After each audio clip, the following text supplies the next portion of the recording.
basically playing all the red playable 1-drops and even some of the borderline ones. The Doofus squad. Yeah, a Crowing Crusader, not something you really see in many deck lists. Tom has played it quite a bit, though. Yeah. He is a big fan of the Titan Strength, Dragon's Mantle style of mono red. He's played lists like this quite a bit.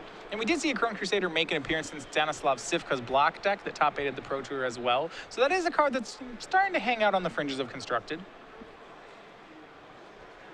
And we will see what they're on. Remember, Tom is on the play here.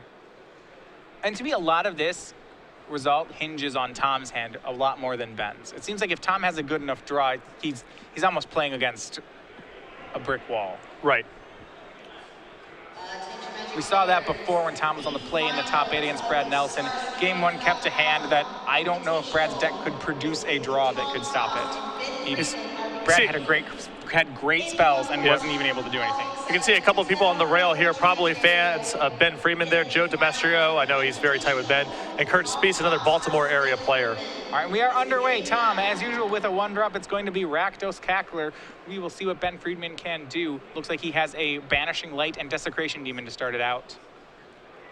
And we'll go back. What will Tom add to the board? He does have some 2-drops. It's going to be Ash Zealot. It joins Cackler, and the first blood is on. Ben Friedman down to 16 life.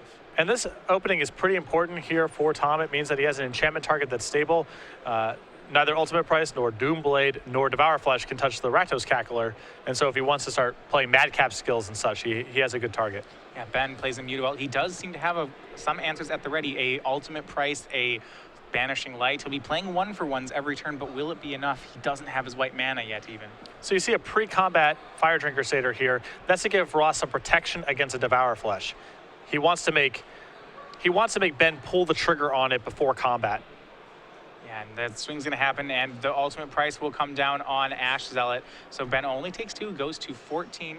We see a 3rd land from Tom. He has a pair of Dragon Mantles and a Legion Loyalist. He'll go Legion Loyalist and put a mantle on the Loyalist. So this is a nice sequence here from Tom because it means he has multiple 2-power plus first strikers. The Legion Loyalist now has fire breathing. He has other 2-power creatures in play, so he doesn't have to worry about things like Mutavault blocking anymore. And while Ben's hand was looking good, he stumbled on the 3rd land, and Tom Ross's deck, one that just punishes stumbles so hard. He's going to go ahead and make an Ash Zealot, swing the team, give it first strike, and it looks like he's almost coming across for lethal damage here. This is pretty close.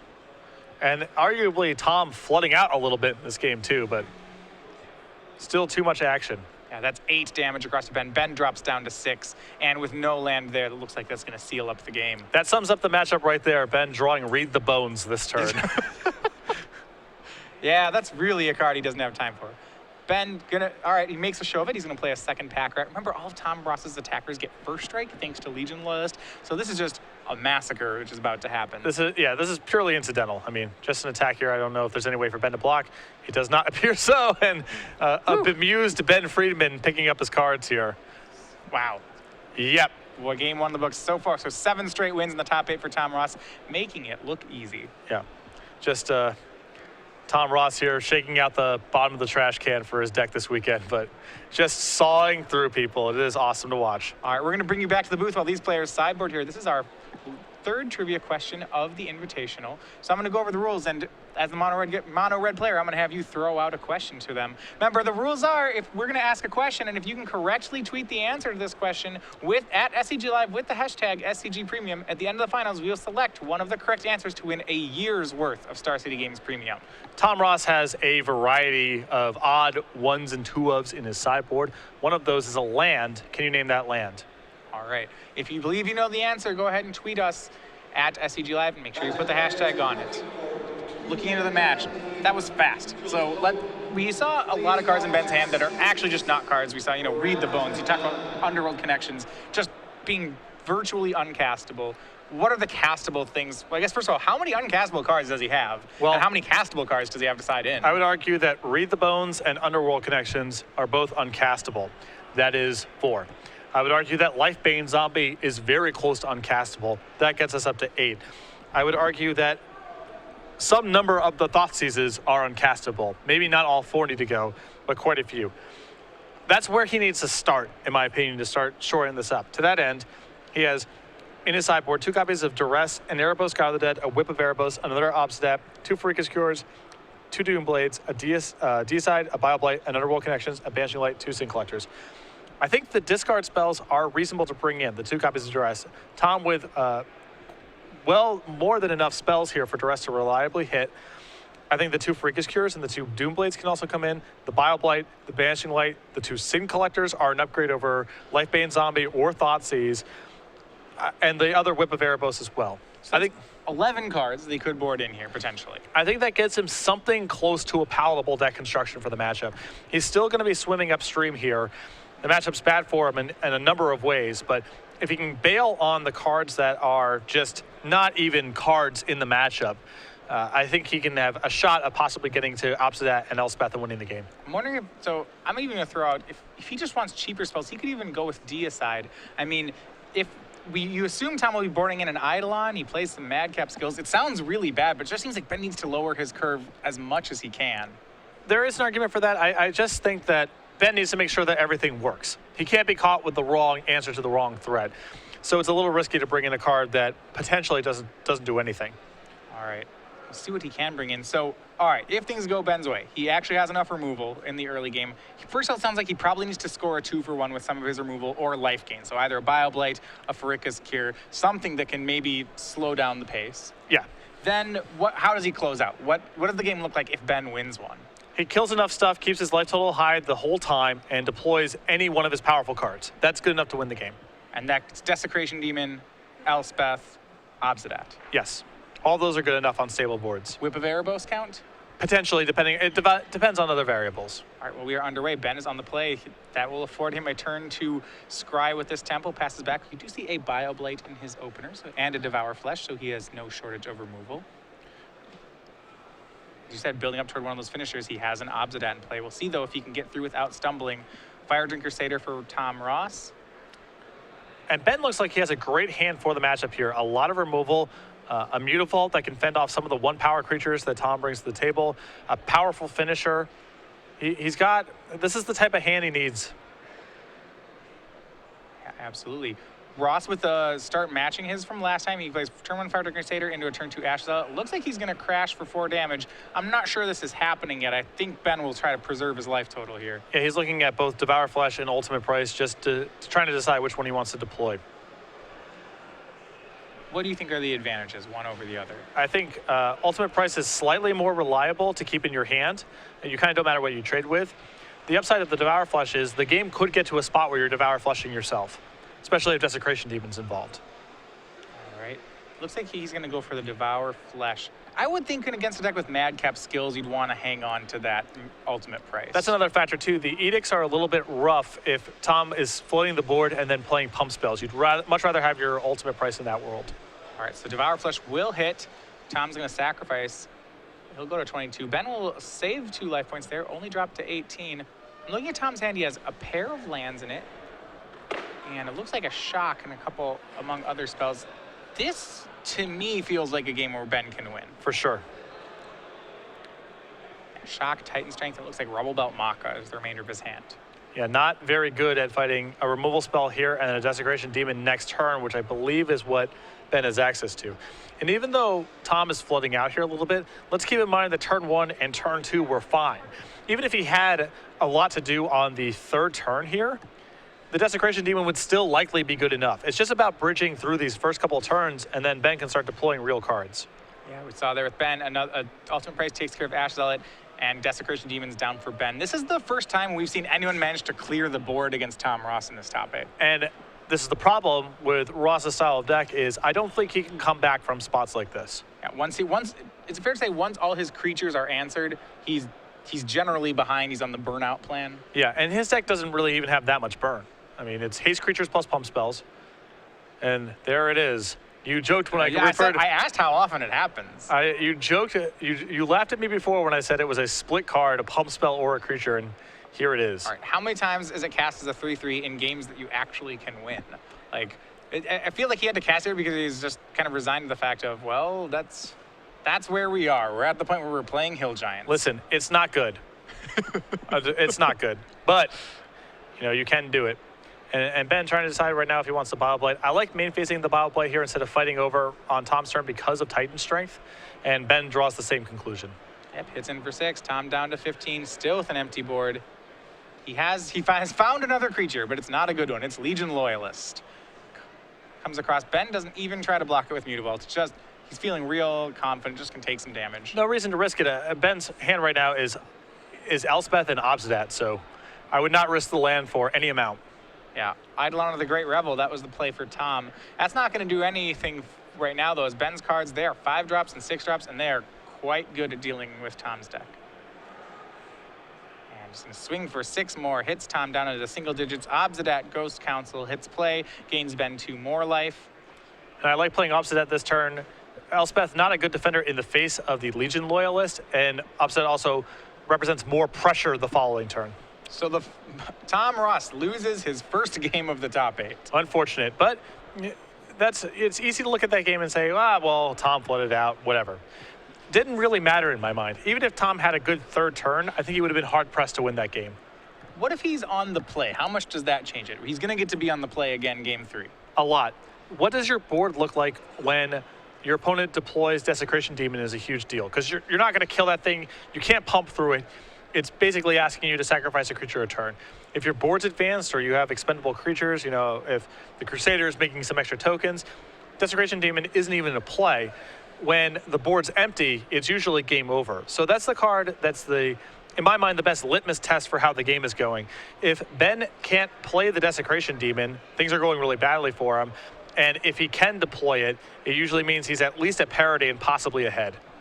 Yeah, so we just saw basically both decks execute their game plan. Game 1, Tom just overwhelmed Ben's resources, made all his cards seem like dead cards. Game 2, Ben easily bridged the game to a finisher, and once he stuck that Desecration Demon, Tom's cards just looked very anemic. So say both players get the draw they want. Tom has his fast start, Ben has all his kill spells, then what happens? I think Tom is a pretty substantial favorite on the play and a slight favorite on the draw. So even on the draw, his draws are just, his good draws are that much better. Yeah, I think so. His one drop draws are pretty hard for Ben to answer. His 1-drop, 2-drop draws are a little bit easier because that's easily broken up by an Ultimate Price or Devour Flesh. Sure, that is true. We haven't seen him triple 1-drop yet, and with no true sweeper in the black-white mid-range, that's just going to deal a lot of damage. Ben has a fair number of edicts, of course, in Devour Flesh, and Desecration Demon is one of his major stabilizing elements and what allows him to go on the offensive. So he is not very good against just a sea of interchangeable 1-mana creatures. The games where Tom kind of curves out a little bit to the extent that his deck can curve out, Ben's Ultimate Prices and Doom Blades and so forth become a lot more efficient. Yeah, and it is interesting to look at this match in terms of, as we've talked about it before, as like breaking serve here. Remember, Tom Ross was the 4 seed, so he gets to play, in theory, if everything goes according to plan, in games 1, 3, and 5. Ben has to win on the draw. It's a pretty big challenge for him. Yes. Although, again, you saw the recipe that game. Tom did not flood the board early. Ben had 2 removal spells and made all of his land drops. That's the recipe. If we repeat those opening 7s with Tom Ross in the play, I think Ben still gets that game. Correct. I believe so too. But if Tom goes 1-drop, 1-drop, 1-drop on the play, he probably has enough to push through Ben's start. All right, Tom keeping, Ben mulliganing. Remember, Ben has to win 1 game on the draw. Maybe hard to do this one if he's on the mulligan on the draw. Well, if Ben wins the game, he's likely to have resources left over. It's not a raw card count game. Tom's not playing that at all. It's what's happening on the board and do you have the speed. So you had to mulligan aggressively for 2 reasons. One is you need to find the specific tools to keep your head above water. And secondly, you can win incidentally once you've stabilized the board. It almost doesn't matter what you win the game with. It can be anything. So if you win or lose the game, you're likely to have resources left over in your hand no matter what. And in that kind of matchup, you should be mulliganing as aggressively as possible. Yeah, I mean, suppose last game, we saw Ben win with an Elspeth still in hand. And even if he didn't have that Obsidat, I feel like he still wins that game. He could have won with either one. It didn't. Obsidat was slightly better given what the board looked like, but it could have been either one. I mean, so say he has the Demon and doesn't have the Elspeth or the Obsidat. I mean, he probably still gets that game too, right? It's closer. Maybe just another kill spell would do it. It's risky if he doesn't have the Demon because his turn 4 is so much worse. Sure. But still, I think he's a pretty comfortable favorite in that game regardless. Yeah, so I guess you're right. Extra cards means mulligan to 6, not as disastrous as it could be in some matchups. It's not like when you mull to 6 against mono black That can be a lot worse when you're playing, say, a mid-range or control deck. Yeah, when the fight is about duresses and Thoughtseize and Underworld connections, every card matters, so you have to keep borderline hands. We'll see what Ben's on. It's not going to be a keep on 6. He's on to 5. Still not out of it, I wouldn't say. Your point still remains. It's getting harder. Yes. Because the difficulty here is going to be, say he has all the kill spells. He'll probably be lacking the lands to bridge to his finisher, so he'll have to wait a couple more turns to get those resources. Yeah, it's tough on 5 cards, but this is one of the matches where Ben can win on 5 cards as long as he has the right mixture of stuff. He can win on 5 cards. Perhaps, how interesting is to say, can he win with Pack Rat? I don't think he boarded it out because he just simply has worse things to board out, but say he only ever gets 3 lands and just starts Pack Ratting. That's almost impossible to beat Tom's deck with. Tom's deck is just too fast. If Tom floods out or doesn't have enough action, Pack Rat can win the game, but against any sort of reasonable draw, Tom's just too fast. Pack Rat often just has to block the first thing you can put in front of. He can't, take a hit and then make 2/2s that can't block and then start blocking on the 3rd turn. This is especially true against a deck that has Legion Loyalist. I guess what I'd say, what about Pack Rat as a finisher? So we saw kill spell, kill spell, kill spell, demon work. What about kill spell, kill spell, kill spell, Pack Rat? Pack Rat. It can still work because the kill spells are the most important thing, but it's a much less stable road than something like Desecration Tenement or Obsidian. Absolutely. All right, Ben's keeping on the 5. We'll be underway, see what he has. And well, that depends on how good is Tom's hand as well. Determined plays a Crone Crusader. That may bode well for Ben. And on the draw, Ben has no way of interacting with this on the first turn, and so Tom is free to just pump away. So we see Tom's hand, a trio of Legion Loyalists, and a Dragon Mantle. This is actually not too bad for Ben. That Dragon Mantle was doing a lot of work in that hand. For sure. It's good. That was a very good duress. But this is the type of draw where, you can imagine Pack Rat coming to the table and just not being nearly fast enough. Yeah, interesting. So Tom draws with a turn. He draws Eidolon of the Great Revel. He has a lot of creatures here, though one thing we did realize with his deck, to play 21 drops, you have to reach down in the bottom of the barrel a bit. And he is falling into the problem that all his guys actually just have 1 power. Yes. I think he'll be forgiven, though. Ben kept a 1-lander. It looks like a 1-lander with a lot of removal. He has a Doomblade, a Pharika's Cure, a Whip of Erebos, but the downside was 1 land. Yeah. A fine 5-card hand to keep. And Tom's going to 6 himself. Gosh, you gotta love that. Yeah, I like Tom not playing around Bile here. Ben has to find an untapped black source of mana, and it's not like pacing your Legion Loyalists really means a whole lot, so just let him rip. Yeah, I mean, okay, so say you only play 1 Legion Loyalist to play around Bileblade. Well, what that means is after he sweeps your Legion Loyalist, he can play another Raging Goblin. Exactly, or he just Doomblades your Eidolon instead, and you're down several points of damage. As it is, calculated risk for Ben on the 1-lander, didn't get there. Game 2 goes to Tom Ross. That's a totally acceptable 5-card hand for Ben to keep. A Duress, multiple removal spells. That was a hand with a game plan there. And if he draws a swamp there on turn 2, he might have a game. He had Bileblight and Doomblade. He needs a really good mixture of things going forward, but that hand had a chance to win. Yeah, and that's what you're looking for generally in a mulligan to 5 hand too. It's, you're not going to get anything great, but you want something that has a shot. And that's a funny thing about the deck that Tom's playing here is it almost has the feature of you're playing against a deck like Dredge in Legacy or Charbelcher, where you get these free wins because your opponents are mulliganing into Oblivion. Now, I'm not saying that Ben could have just been mulliganing 0-land or 6-land hands for all we know, but because your opponent just can't keep every mixture of lands and spells, some stuff has to go back. You get a lot more wins by your opponent having to aggressively mulliganing and then just having non-functional draws. Yeah, I mean, like I said, so Ben needed to draw, lands together. Say instead he had a hand which was, 4 lands, Lifebane Zombie or something like that. That hand's so much harder to draw into win too, because instead of just drawing lands, you just have to peel a bunch of kill spells to stay alive. It's virtually impossible to win with that hand. You had to stack your deck to be able to win with that hand. Yeah. And even then, it's not great. There are draws, even if you draw 2 kill spells in your first 3 draws, you still could be dead on turn 5 with something like that. Yeah. Which is interesting because normally on a mull to 5, a 4-land hand is a pretty good thing. I'm pretty happy to see 4 lands in my mulls to 5. That doesn't get it done here. No, you'd rather be short on lands than long on them, I would think. Just making sure that you have the right spells. Like you said, the kill spells seem to be what it's about for Ben. It's easier to top deck the lands than it is to top deck the couple of removal spells you have that matter. Yeah. He plays more lands than kill spells. To be fair, the kill spells put up a fight post-board. There's a lot of them, but not as many. So Ben going to need the last two if he's going to want to maintain his undefeated record here. Tom knocking on the door. And Tom now 1 game away from $10,000. His lightness on the card, a slot in the Players' Championship, a signature win on a great Magic career. So if he wins, is it a Necron Crusader token? I would have to assume so. I would hope so. That seems like it with the deck, but we'll see. Ben on the play. This is the easy game. This is the one where he gets to start.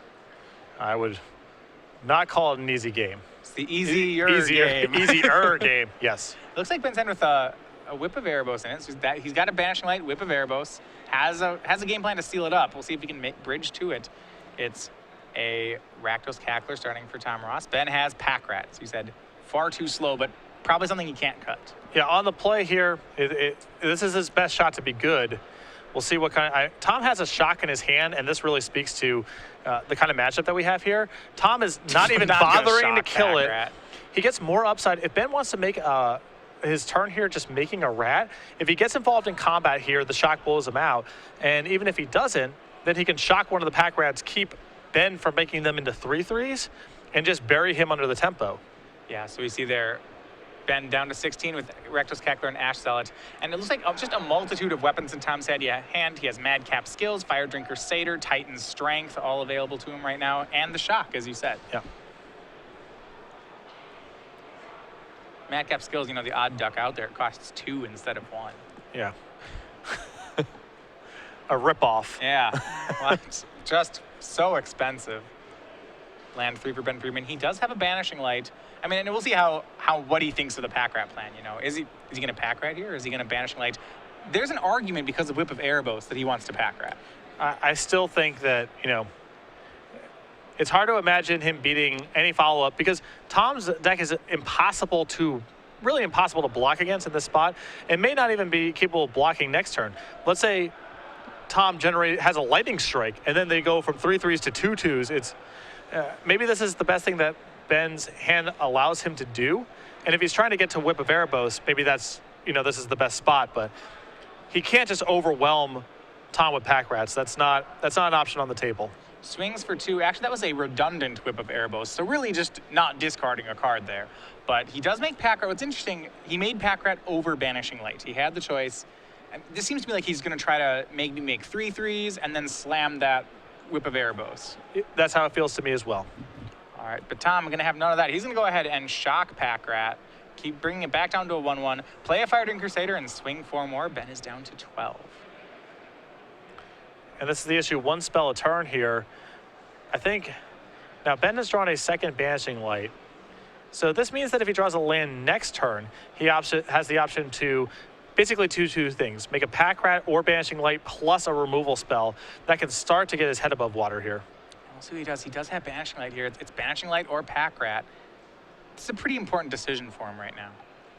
I don't think it can, I don't think it can be a rat. So here's my question. I'm going to go from the other side. If you're just playing Banishing Light each turn, can you keep pace with this? Is it reasonable to think that you can win without a big life gain swing? For sure. He can Banishing Light one of the 2 toughness creatures, just block the Fire Drinker Satyr with the Pack Rat. Hope that's good enough. Next turn, he has the opportunity to maybe play 2 removal spells if he top decks the land, and then cards like Desecration Demon and Obsidian start turning into real draws. Right. He doesn't have any of them yet. I think Ben's going for Pack Rats. Yes. I'm actually in favor of this line. I know it's close. I think, you know, if he goes the other way, the Whip of Erebos is not really a card. I mean, he's going to take a lot of damage. I don't think it's good either way. Eidolon of the Great Revel for Tom Ross. That's going to make the kill spell plan a lot harder now, as now all the kill spells shock Ben. Correct. And Tom Ross's hand real good here. This may be it. It's Madcap Skills and Titan Strength, among others. I just don't think he has time for Whip of Erebos in this game. I mean, maybe because you have the second whip, you're obligated to try to make something happen with it. Does seem like what he's doing. Yeah. And you're right. I'm not sure it's enough. It looks like it may not be.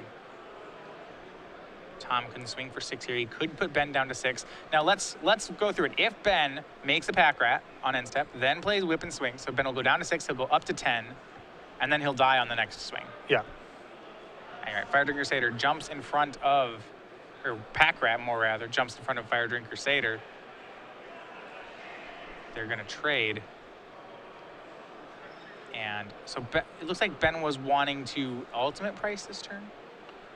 He's going to price the Eidolon. Goes down to 6 now. Walk me through. Why would you be doing that instead of Banishing Lighting? I think he may have wanted to pack rat that turn, and then things just shifted. All right, Banishing Light, and now Tom does have a chance to win. He has 6 points of pump in his hand. Shields down. Madcap Skills swing for 5, and he's going to go for a kill. It's Rubble Belt Maka and the Titan Strength for the overkill. Tom Ross. A sea of comments. Madcap Skills, Titan Strength, Rubble Out Maka. Just wins that 45 3-1. cents.